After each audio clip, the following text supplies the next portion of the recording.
गृहस्थ धर्म प्रकरण। गृहस्थ प्रतिदिन स्मार्त अर्थात बलि वैश्यदेव आदि कर्म विवाहग्नि अथवा विवाह काल में प्राप्त अग्नि से करे, और श्रौत अर्थात अग्निहोत्र आदि कर्म वैतानिक अर्थात आहवनी आदि अग्निहोत्र करे। द्विज शरीर चिंता अर्थात मलमूत्र सर्ग, शौच अर्थात हाथ पांव धोना और दांतूद करके प्रातः संध्या की उपासना करे। अग्निहोत्र करके सूर्य देवता के मंत्र सावधान होकर जपे। अनंतर वेद के अर्थ और अनेक प्रकार के शास्त्रों को सुने या पढ़े। तब ईश्वर के पास अलब्ध वस्तु के लाभ और रक्षा के लिए जाए। स्नान करके पितरों का तर्पण और देवताओं की पूजा करे। अनंतर वेद, अथर्व, उच्चाटन आदि मंत्र, पुराण और इतिहास और अध्यात्म विद्या का जप करे।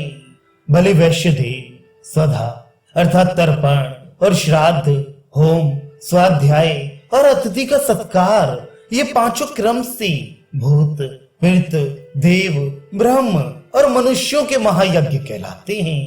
देवताओं के होम से जो अन्न बच रहे उसे भूत बलि देना, कुत्ता, चांडाल और कौओं के लिए भी भूमि पर अन्न फेंक देना चाहिए।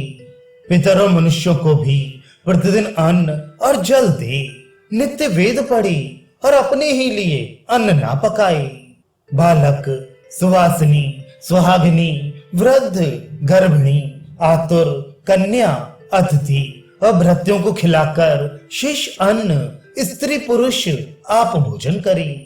द्विजों को भोजन के समय आदि और अंत में आपोशान मंत्र पढ़कर आचमन करके अन्न को अनग्न और अमृत करना चाहिए। कोई अतिथि आए हों तो वर्ण क्रम से पहले ब्राह्मण तब क्षत्रिय आदि को अपनी शक्ति के अनुसार अन्न देना।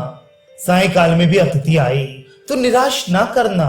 कुछ अधिक ना मन पड़े तो अच्छे वचन, भूमि, तृण और जल से ही सत्कार करना।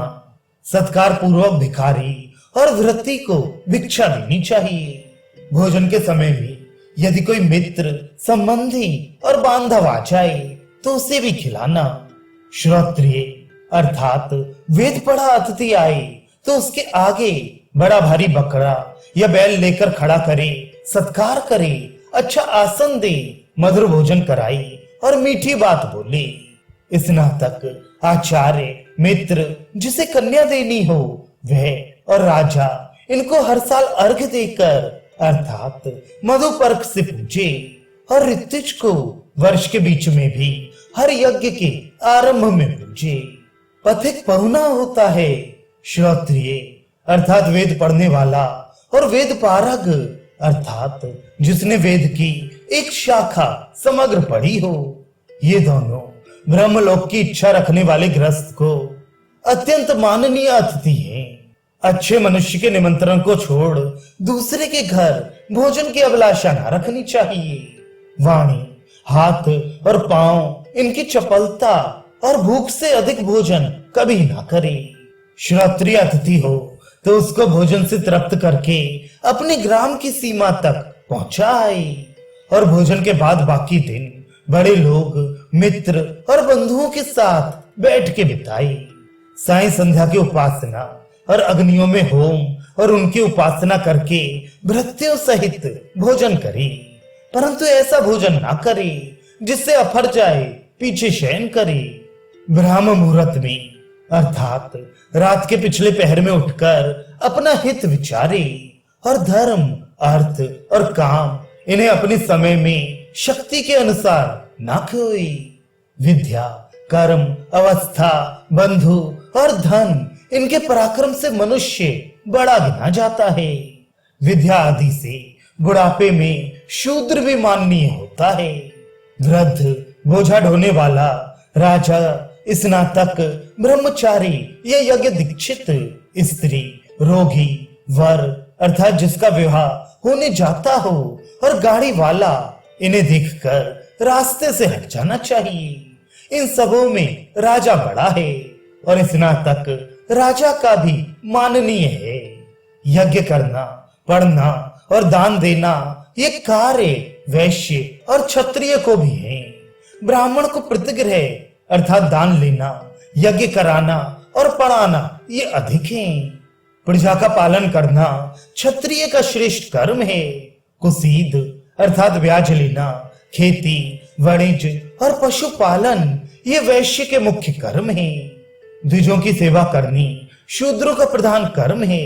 उससे ना जी सके तो वाणिज्य करके या अनेक प्रकार की शिल्प विद्या से निर्वाह करे, परंतु द्विजों का हित करता रहे और अपनी स्त्री में रत होए, पवित्र रहे, भृत्यों का पालन करे, पितरों का श्राद्ध करे और पंच यज्ञों को ना छोड़े। जीव वध ना करना, सत्य बोलना, चोरी ना करना, पवित्र रहना, इंद्रियों को वश में रखना, दान, दया, दम अर्थात मन का संयम और सहनशीलता ये सब मनुष्यों के धर्म प्रतिपालन करने के हैं। वय अर्थात अवस्था, बुद्धि, धन, वाणी, वेश, विद्या, कुल और अपने कर्म के अनुसार अपनी जीविका करनी, पर वह सीधे तरीके की करनी चाहिए। जिसके 3 वर्ष तक खाने से अधिक अन्न हो वह द्विज सोमपान करे। जिसके वर्षभर खाने को अन्न हो वह प्राक सौम्य की अर्थात अग्निहोत्र, दर्श, पौर्णमास आदि जो सोम से पहले किए जाते हैं ऐसी क्रिया करे। प्रतिवर्ष सोम यज्ञ, दोनों अयनों में या प्रतिवर्ष में पशु यज्ञ, आग्नेयष्टि अर्थात नवान्न यज्ञ और चातुर्मास से भी प्रतिवर्ष करना चाहिए। ये ना हो सके तो वैश्वानर यज्ञ करे और पास में धन होने पर बड़े यज्ञों को करना अच्छा है। छोटे फलों को देने वाले यज्ञों का करना साधारण है। शूद्र से धन मांगकर यज्ञ करे तो वह चांडाल होता है, और जो धन यज्ञ के लिए मिला हो उसे ना दे तो भास अथवा कौओं का जन्म पाता है। कुशूल धान्य अर्थात कोठिला भर अन्न रखने वाला, कुंभी धान्य अर्थात घड़ा भर अनाज रखने वाला, 3 दिन या प्रतिदिन खाने योग्य अन्न रखने वाला, और शिलोच्छ अर्थात खेत का दाना बीन कर से जीने वाला, इनमें अगले अगले पहलों से श्रेष्ठ हैं।